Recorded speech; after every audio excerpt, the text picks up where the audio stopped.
Technology is great when it works, but when it doesn't work, it's a problem. I had some technical problems in getting on to Stream J Presby Church today, so I'm there now. Today is, welcome to the Jamesburg Presbyterian Church. Today is October the 26th. It's a Tuesday, 2021. Today we're taking a look at chapter 13. I had thought that maybe I could get 13 and 14 in today, but 13 is a complicated chapter. I'm finding that the more I'm doing with the gospel according to John, the more amazed I am at the genius of the writing here.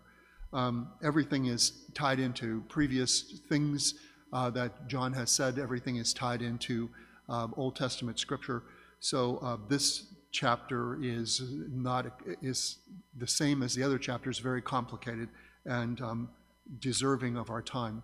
I had said before that chapter 11 was a chapter that was the center of the book, and it was actually the cause for the raising of Lazarus from the dead is the cause for the temple leaders deciding that Jesus had to go. Chapter 13 is a significant chapter in that it is kind of the theological centerpiece of John's gospel. We're going to be talking about foot washing, and oftentimes churches, especially around Holy Week, do a foot washing ceremony. It's part of the sometimes Maundy, Thursday service. While on the one hand, I would say that I don't begrudge churches doing that. On the other hand, it's a complete misunderstanding of what foot washing is and means from John's perspective. As a matter of fact, Peter voices the church's understanding of what foot washing is when he doesn't want Jesus to do the foot washing because he sees it as a menial task. He sees it as ritual cleaning, a ceremonial thing, and that's exactly not what it is. So we're going to take a look at these the upper room conversations over the next several weeks, chapters 13 through chapter 17. We're told that it's right before the Passover. Some of the synoptic gospels say that the Passover, that this happened during the Passover. John wants to say that this is happening before the Passover, right before, and that this is the preparation time.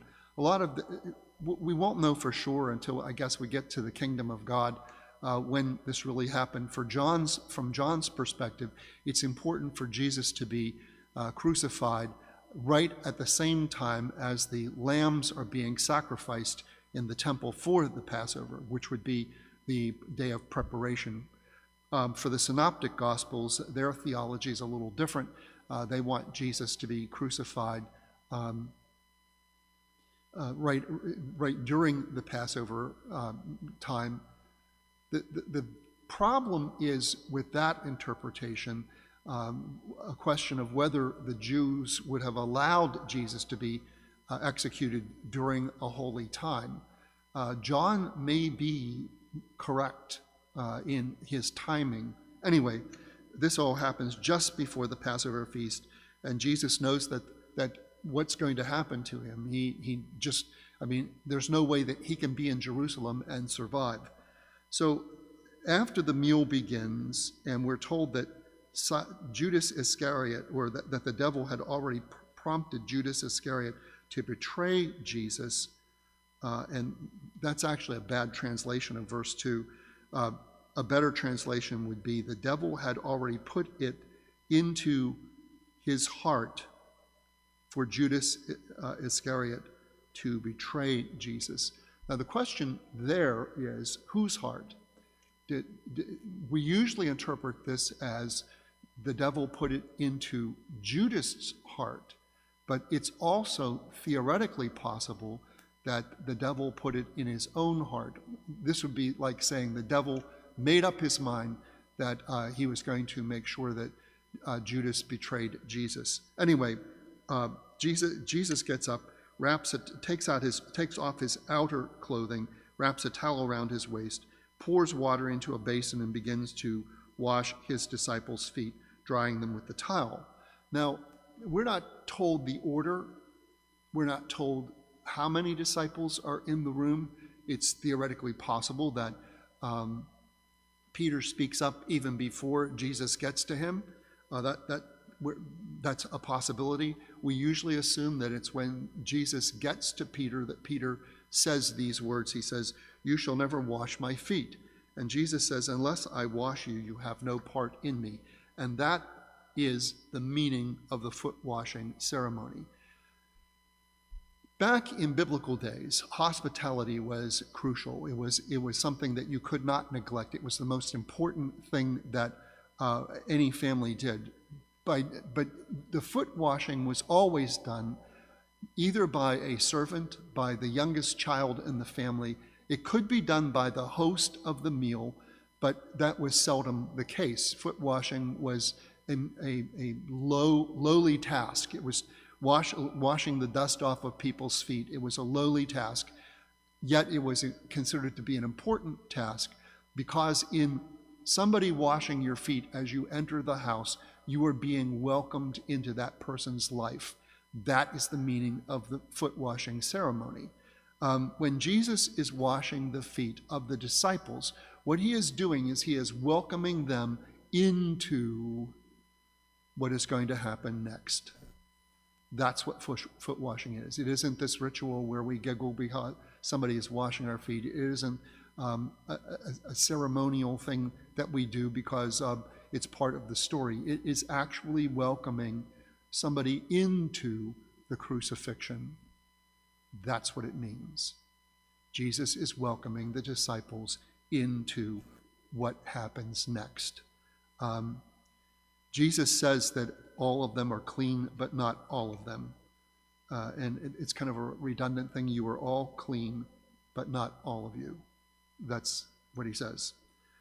The hour is coming. He knows that the Greek expression, as I said, can be translated several different ways for when Jesus starts to love. It says that he knows who he's called and he loves his own.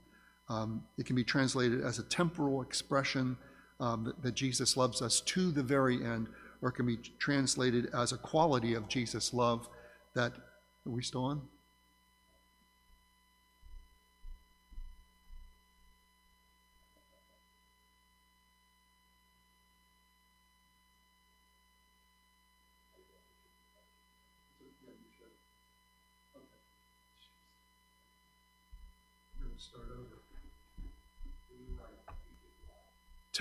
We're starting over for Facebook's purpose. We're having some technical problems with Facebook today. Anyway, we're taking a look at, today is October the 26th, 2021.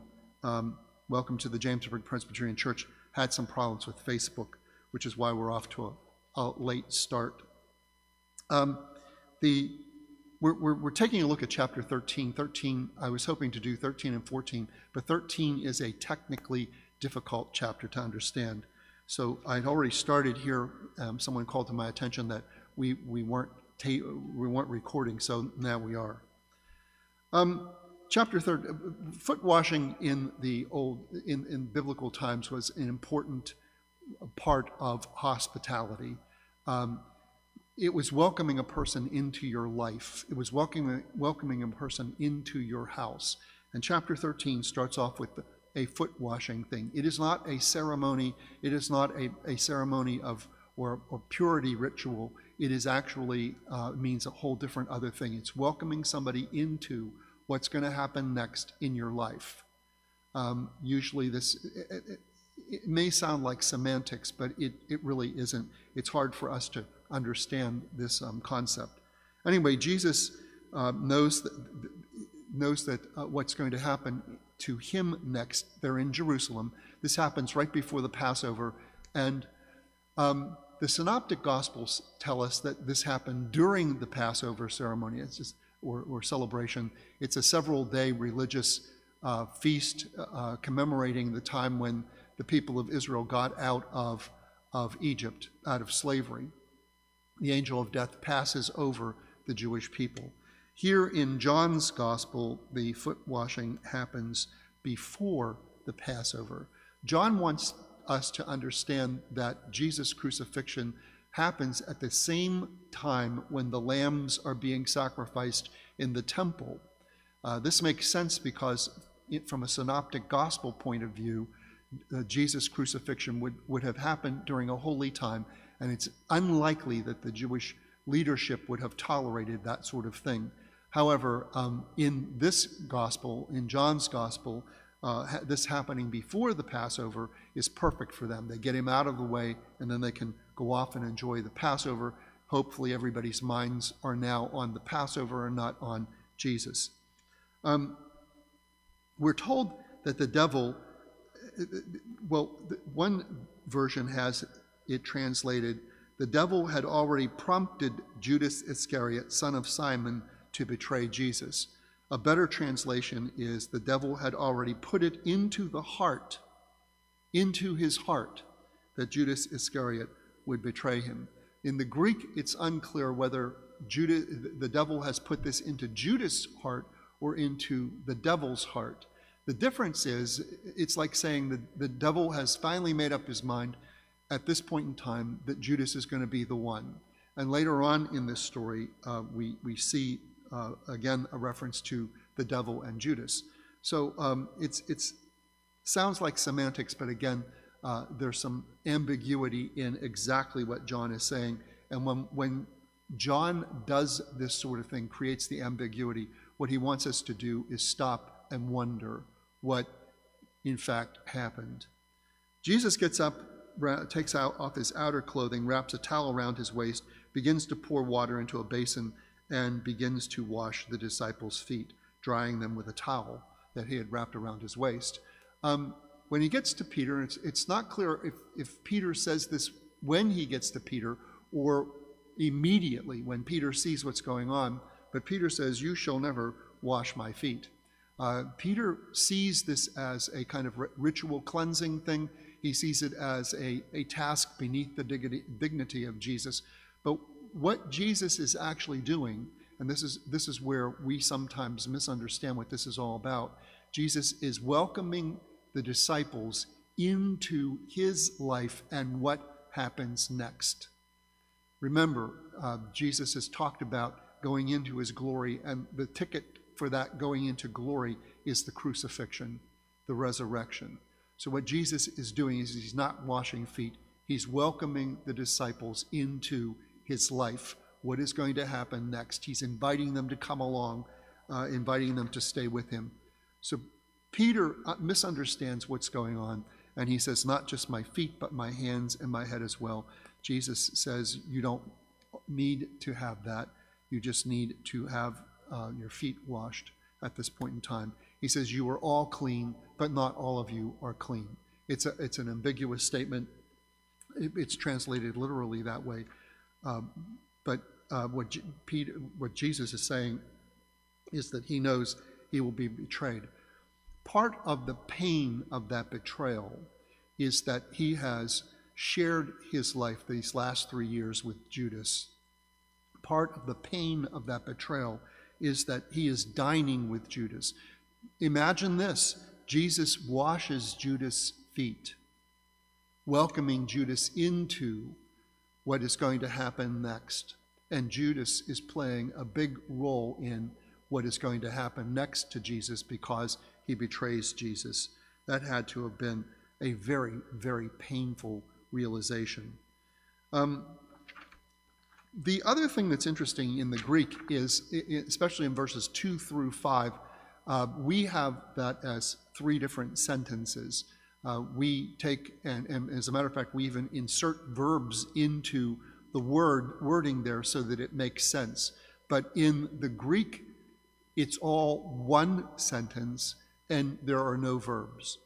And again, the reason there are phrases and they're all tied together, and the reason John does this is that everything in those verses are meant to be seen intricately bound together. Everything is tied together. You cannot separate it. But we break it in so that we have a smoother syntax. But it does then downplay the interrelationship and interdependence to what is going on here. It's, as I said, it's not clear from the Greek whether the devil has put it into the devil's heart that Judas will betray Jesus or into Judas' heart. The events of the Last Supper are enacted against the backdrop of a cosmic struggle between the powers of good and evil. This isn't about Judas. This is about good and evil. It's about Jesus and the devil at this point in time. So that's why it's theoretically possible that the devil puts it into his own heart that he's doing this, because that's the conflict. Judas is just a prop in this great conflict.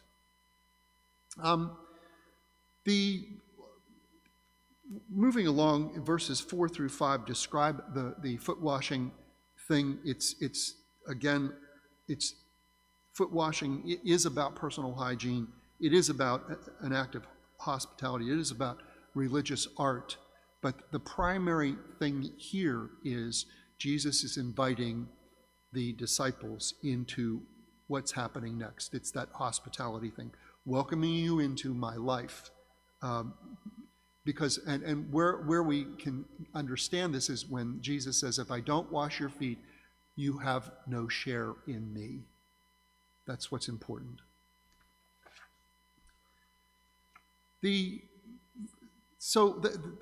Jesus identifies the fact that there's going to be a betrayal.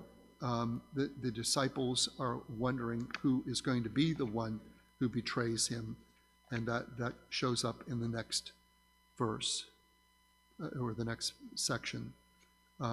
Peter does not say anything to the disciple sitting next to Jesus, but kind of gives a head nod or something like that, so asking that disciple to ask Jesus who it is that's doing this. In the early church, there was a misrepresentation of the foot washing thing. They understood foot washing the same way Peter understands it, as a cleansing, as one of the events that happened there, and not as the welcoming into Jesus' life, what's going on. Foot washing is not about the water. It's not a baptismal thing. It's not symbolic of that. It has to do with what I've said. I can't be repetitive enough. It's welcoming the disciples into Jesus' life, having a share in him. Okay, the next part, chapter 13, verses 12 through 20, Jesus says, do you understand what I have done for you? You call me teacher and Lord, and rightly so, for that is what I am. Now that I, your Lord and teacher, have washed your feet, you also should wash one another's feet.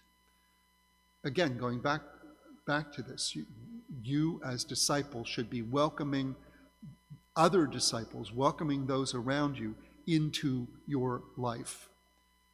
They're into what happens next in your life. You're opening yourself up. You're not hiding anything from the disciples around you.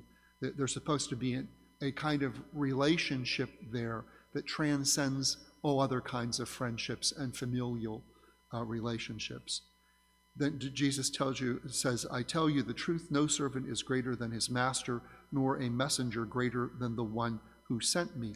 What Jesus is trying to say here is, not only has Jesus welcomed or invited the disciples into his life, but he has welcomed and invited the disciples into God's life. Because Jesus is tied to God, and inviting the disciples into a share of Jesus, he is inviting them into a share of God. He goes on to say, then he says, he who shares my bread has lifted up his heel against me, which is a verse from the Psalms. Then that's from Psalm 41, verse 9. And then Jesus says, I am telling you now before it happens, so that when it does happen, you will believe that I am. That's that ego eimi. Usually what happens is when we translate that sentence, we translate it so that you will believe that I am he. That is a disservice to the ego eimi. Again, that's Jesus is making a specific statement here. The ego eimi is really important. He is identifying himself as God, as as tied and bound to God. I am. You will believe that I am. So we don't need to fix the English there. We do it a disservice. As I said, Peter signals to the disciples sitting next to Jesus to ask Jesus, who is it that's going to betray Jesus? This disciple is called the beloved disciple. And over the years, we have speculated on who that disciple is. Is it one of the 12? We would think then that Peter or James or John would be that disciple. Is it John, the writer of the gospel? People have speculated on that. People have speculated that this may be James. People have speculated about the nature of the relationship between Jesus and the beloved disciple. The best explanation that I have read is that the beloved disciple is you. You are in the story. Each one of us is that beloved disciple that is in the story. We are that person. The beloved disciple will now be a part of what happens from this chapter on. And that beloved disciple is you. So Jesus at this point in time wants the disciples to share in God's work completely and fully.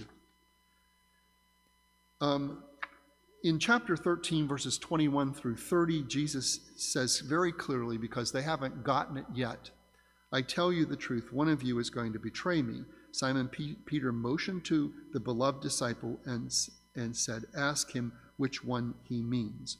And then the beloved disciple says, Lord, who is it? Or Lord, is it I? If you are the beloved disciple, the question that you are asking here is, are you somehow betraying Jesus? Are you somehow betraying the work that God has called Jesus to do? Are you somehow in the way?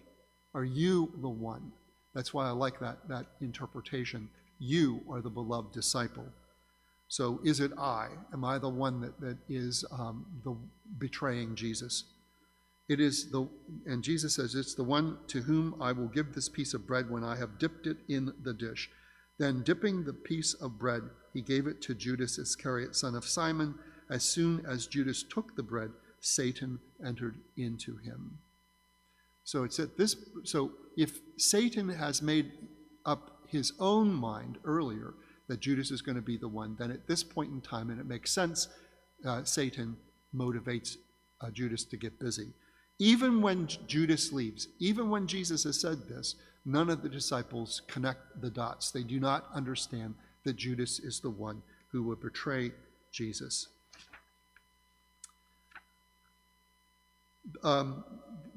One of the things that's said in verse 21 is that Jesus is troubled. The Greek word that's used is tarasso, and tarasso doesn't mean trouble.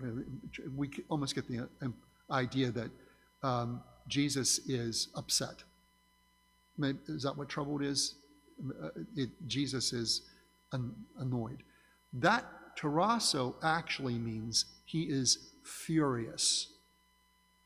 He is beyond angry.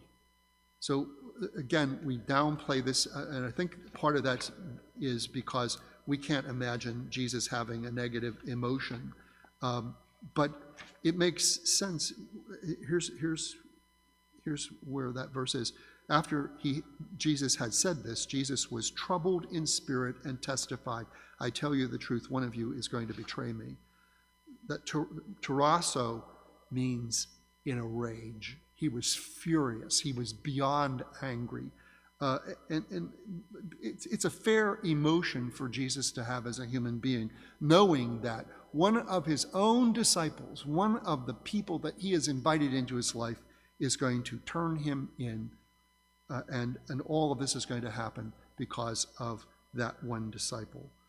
So that's important to note that emotion. Even though Jesus never names the disciple, he dips the bread and gives it to Judas. At this point in time, we should get the idea that Judas is the bad guy. The disciples still don't understand that. They think that Judas is being sent off to buy something or give money to the poor. That isn't what happens. It's interesting, too, that when Jesus tells Judas what you're going to do quickly, go, make it happen, that Judas actually obeys. Now, there are theories, and again, we don't know what's going, we only know what John is telling us about what Judas is thinking. We don't know what Judas is thinking himself. He doesn't write and say, here's what I'm doing.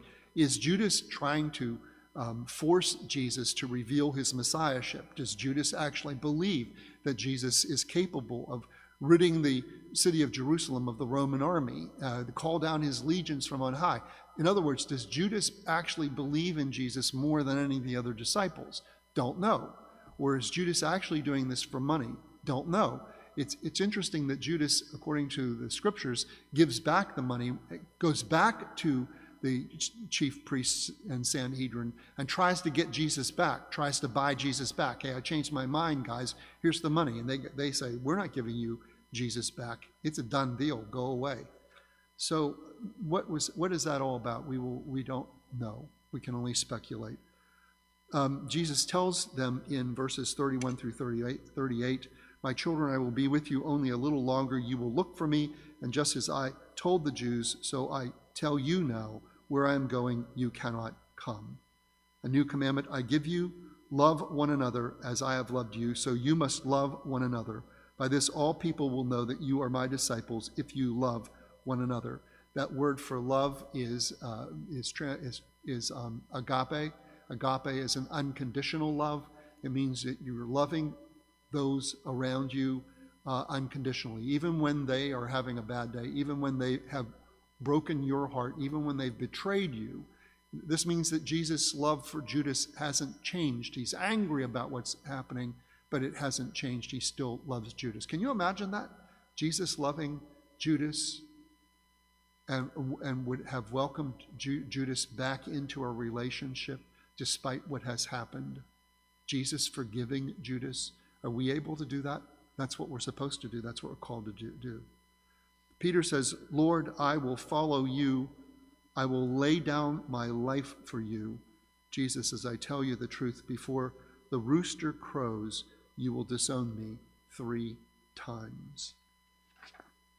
We can kind of understand that last part too. At this point in time when Jesus is arrested, and Peter can't imagine this, that none of them can. But once Jesus is arrested and in the hands of the chief priests, scribes, and Pharisees, they are also interested in rounding up the other disciples and bringing them to justice from their perspective. They're trying to kill a religious movement. They're trying to kill a leader and his closest associates. They don't want something competing with what they are doing. So Peter is willing to, at this point in time, make grandiose statements that he's not going to be able to follow through because of his fear that he will also face the same consequence that Jesus will face. The dialogue between Jesus and Peter serves notice to the disciples and to you and me that in significant ways Judas is not an isolated case. While the betrayal may be the most dramatic case of refusing to remain with Jesus, Peter's denial, their running away from Jesus, is also a betrayal. It underscores that the decision to be one of Jesus' own is always a risk. There are times when you and I maybe will betray Jesus by something that we do. We're no better than Judas. We're no better than Peter when we deny Jesus to the world around us. When we conform with the world, we are in essence saying, so long, Jesus, you're on your own. So this chapter is a very significant chapter. Do you have a share in Jesus? Do you betray Jesus? Is it I, Lord? Are you the one who betrays Jesus? That's why I like that interpretation. The beloved disciple is you. Can you imagine that? You are the beloved disciple. Thank you. Tomorrow, hopefully we'll start on time. I won't have a problem with Facebook. Uh, it was an experience today, that's for sure. And we will do a devotional. Thank you very much for tuning in. I will talk to you soon. Bye now.